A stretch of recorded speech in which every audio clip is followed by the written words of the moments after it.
Bonjour, j'ai une bonne nouvelle à t'annoncer aujourd'hui, d'où cette petite vidéo pour te dire que j'ai créé un groupe Facebook spécialement à l'intention des femmes expatriées humanitaires qui sont en transition professionnelle ou personnelle. Donc si tu es une femme expatriée, que tu es en poste à l'étranger, que tu es une conjointe accompagnante, tu es une humanitaire ou tu travailles dans le développement ou dans l'associatif, que ce soit en tant que salarié ou non, ça peut être comme bénévole, que tu sois une ex-expatriée de retour dans son pays d'origine et que tu fais face à une transition personnelle ou professionnelle, ou que tu sais que tu vas faire face à une transition, ou alors que tu souhaites toi-même créer des changements dans ta vie pro et perso, ou amorcer une transition personnelle ou professionnelle, ce groupe est fait pour toi.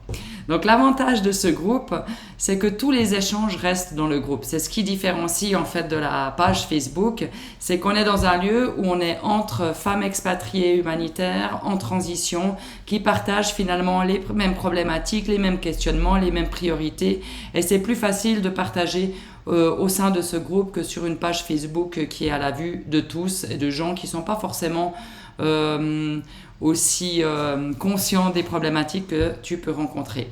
Donc les thématiques que je vais aborder dans ce groupe, c'est principalement tout ce qui est en relation avec les transitions personnelles, professionnelles, familiales, comment créer des changements, comment faire face aux incertitudes. On va parler des défis de l'expatriation, mais aussi des opportunités de l'expatriation. On va parler des défis particuliers des humanitaires, des personnes qui travaillent dans le développement ou dans l'associatif, que ce soit de façon bénévole ou pas.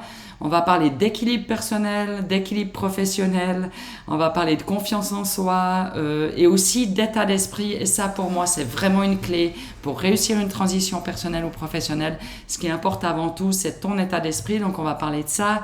On va aussi parler de résilience, c'est-à-dire non seulement comment bien rebondir face aux changements extérieurs, aux incertitudes, mais aussi comment se créer finalement une vie qui nous épanouit pleinement. Donc voilà un tout petit peu. Si tu te sens concerné, si ça t'intéresse, surtout viens me rejoindre dans ce groupe que je viens de lancer il y a quelques jours. Tu verras, pour y entrer, je te pose 3 questions. C'est important que tu y répondes si tu veux vraiment que j'accepte ton adhésion. Donc je te souhaite la bienvenue, je me réjouis de te retrouver. Si tu as des questions, n'hésite pas à me les poser en commentaire ou en privé. À très vite!